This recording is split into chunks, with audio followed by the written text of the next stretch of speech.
नमस्ते, मैं भारती शर्मा। आज हम बच्चों की एक और ड्रॉप के बारे में बात करेंगे।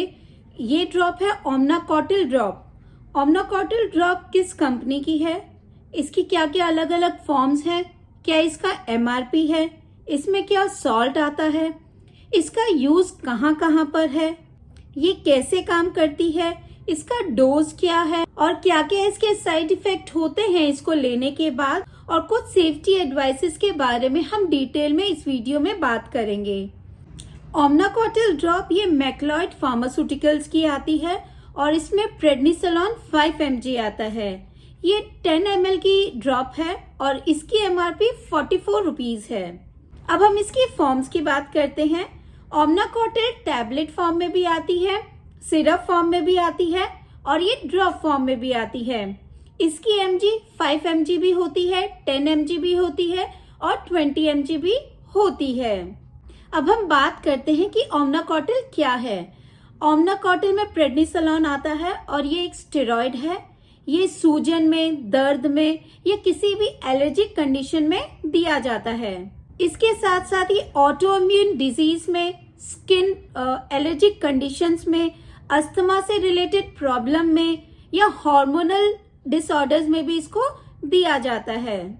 इसको सिवियर एलर्जिक कंडीशन में दिया जाता है जिसमें पेशेंट को कोई खाने से एलर्जी हो गई या कोई किसी दवा से एलर्जी हो गई है या धूल मिट्टी से एलर्जी होगी, जिसमें पेशेंट को स्किन पे रैशेस हो जाते हैं, खुजली हो जाती है, सूजन हो जाती है या नाक में पानी आने लगना या छींके आने लगना, तब ये ओमनाकॉटिल दिया जाता है।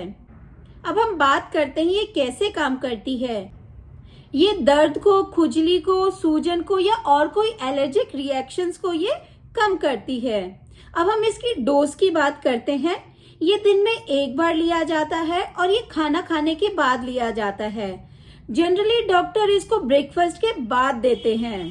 ध्यान रखिए, किसी भी दवा की डोज बच्चे के या पेशेंट के एज, वेट और उसके कंडीशन पे डिपेंड करता है। अब हम इसके साइड इफेक्ट की बात करते हैं कि इसको लेने के क्या क्या साइड इफेक्ट होते हैं। इसको लेने के बाद भूख ज्यादा लगती है जिसके कारण वेट बढ़ सकता है, या स्वभाव में कुछ परिवर्तन आ सकता है, या बार बार पेशाब आना या खांसी आना या चिड़चिड़ापन या रेस्पिरेटरी ट्रैक्ट इन्फेक्शन, ये कुछ साइड इफेक्ट हो सकते हैं।